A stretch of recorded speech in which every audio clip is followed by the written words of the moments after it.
Sur MyBetNice, donc toujours cette émission sur les transferts. Et ouais, parlons de Lyon maintenant. Voilà, parlons un peu de Lyon là. Parce que Lyon, bon, c'est une hécatombe de blessures depuis le début de l'année. Bon, ok, malchance, pas de malchance. Enfin, bref, c'est un autre débat. Sujet, voilà. Maintenant, voilà, il se trouve qu'ils ont vraiment des grosses carences. Là, on voit sur leur côté droit, ils ont plus. Enfin, d'ailleurs, c'est un problème plus général à Lyon. Ils ont plus d'ailiers, ils ont plus du tout de mecs, ils ont que des joueurs d'axe, ils ont plus du tout. Donc voilà, chaque fois, ils sont obligés de jouer sur les côtés avec des faux ailiers, là, les Ederson, machin, qui sont. Recrutement comme ça. Ouais, ça c'est vraiment curieux quand même. C'est très curieux. Très très curieux de la part de Lyon. Bon, maintenant voilà, le fait est que en plus ils ont Réveillère et Claire qui sont blessés. Bon, Claire qui va revenir, mais ils ont un énorme problème sur le côté droit. Donc ils pensaient, voilà, avec la blessure de Govou maintenant, là, qui a saison terminée.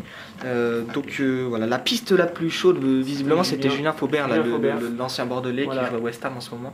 Mais qui joue pas du tout d'ailleurs, qui joue beaucoup moins à West Ham. Ça aurait été un joueur intéressant, surtout par sa polyvalence, parce que c'est un joueur qui peut jouer à la fois défenseur, à la fois latéral, à la fois milieu. Donc c'est vrai que ça aurait été une piste intéressante, et puis ça lui aurait permis peut-être de se relancer. Ça a été quand même un joueur, un bon joueur. Oui, c'était un bon joueur, mais de Bordeaux, bon, pas non plus extraordinaire, mais on sent quand même que là, Lyon, ça démontre qu'ils ont été un peu pris de court et qu'ils ont fait des conneries là. C'est rare, il faut le noter quoi. Donc voilà, Faubert, c'est peut-être une piste encore à suivre. Maintenant, il faut aussi qu'ils pallient au départ de Fred, parce que finalement, l'affaire Fred, depuis quelques temps, rebondissement, on en est arrivé, voilà, ça y est. Je vais revenir, finalement, Fred qui marque des buts, Fred qui se retrouve sur le banc. Bon, l'épisode Fred qui dure depuis quand même quelques mois. Donc là, ça y est, là, il n'était pas dans le groupe pour le match contre Grenoble. Il a joué je crois que même pas qu'il a joué en CFA. Non, il n'a pas du tout été joué. Non, et Lacombe a dit que de toute façon, qu'il était libre, c'était de toute façon. En plus, ils disent pour un transfert au Brésil, il réclamerait même pas d'argent. Il est complètement libre. Après, maintenant, s'il part en devait partir à Europe, Fluminense. Donc il avait une grosse piste, mais finalement la piste a avorté à cause de son salaire qui serait trop élevé pour un club brésilien. Il y avait Palmeiras aussi, je crois. Voilà, donc finalement, la piste Brésil serait un peu moins chaude que les autres, et apparemment des équipes anglaises, que ce soit Blackburn ou des équipes un peu de milieu de tableau qui s'intéresseraient au cas, ou des équipes de milieu de tableau espagnoles. Il y a même l'Atlético Madrid qui s'est montré intéressé, mais en même temps, la compétition de Forlan, de Agüero et Simana Pongol en même temps, je pense qu'il aurait pu jouer à Lyon avec Benzema et Piquion. Donc voilà, Fred aussi qui part, donc Lyon qui est obligé de combler un peu. Donc ils étaient sur la piste d'un attaquant. On a parlé de là, on a entendu en plus hier Ricardo Oliveira, très récemment l'attaquant. Donc l'attaquant de Saragosse. Donc ils sont en deuxième division, mais finalement le joueur s'est montré intéressé. Bien sûr, le mec il joue en. Mais c'est lui qui a fait l'appel. Qui a fait l'appel et qui a déclaré Lyon c'est une belle équipe qui joue la Ligue des Champions, qui gagne beaucoup de titres. Et j'aimerais vraiment aller jouer là-bas. La Ligue 1 est très compétitive. C'est lui qui a vraiment fait un appel du pied. Je pense que là, il s'engouffre au Real Saragosse en deuxième division. Il a quand même marqué pas mal de buts, je crois qu'il en est à 11 buts ou quelque chose comme ça. Après Lyon s'est montré, peut-être, on a peut-être un peu parlé. Maintenant, Ricardo Oliveira, c'est pas mal du tout.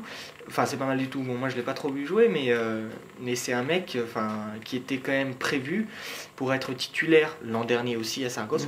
Faut se souvenir que l'an dernier, donc Saragosse c'était une catastrophe, ils sont descendus, mais qu'au début de la saison, ils avaient mis en place une équipe pour jouer les premiers rôles. C'était hallucinant, il faut se souvenir le Real Saragosse, il y avait Diego Milito avec Ricardo Oliveira en attaque, il y a Pablo Aimar, avec toute la clique. C'était quand même une équipe, mais justement qui avait fait un recrutement extrêmement ambitieux pour pouvoir jouer les premiers rôles dans cette année. Il se trouve que ça n'a pas du tout marché, il se trouve en Ligue 2. Milito il est parti au Genoa, Aimar au Benfica, machin. Bon voilà, Ricardo Oliveira est resté. Mais voilà, c'était un mec, et Oliveira c'était quand même un mec qui était prévu en tant que titulaire indiscutable pour une équipe qui était censée se battre pour une place en Ligue des Champions.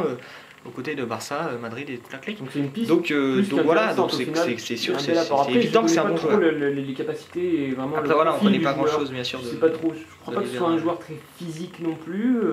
Je sais pas quel profil il a et comment il pourrait être associé ou pas associé d'ailleurs à Benzema. Je sais même pas s'il peut évoluer sur les côtés. Ça, j'en suis pas sûr. Je sais pas. Donc voilà, mais il y a d'autres pistes qui Ouais, donc là on a attendu la dernière un peu, le dernier bruit c'était Kim. Ouais, alors l'ancien je sais pas si c'est un ancien ou s'il est toujours ancien. Ouais, je sais pas. Moi il me semblait qu'il était parti au Qatar. Voilà, en tout cas, voilà. Enfin bon, voilà, c'est une piste. C'est vrai qu'il y a un an et demi, là ça avait dit que c'était un très bon joueur qui viendrait s'il voulait, enfin bon machin comme d'habitude, mais il viendra à Lyon quand il le voudrait.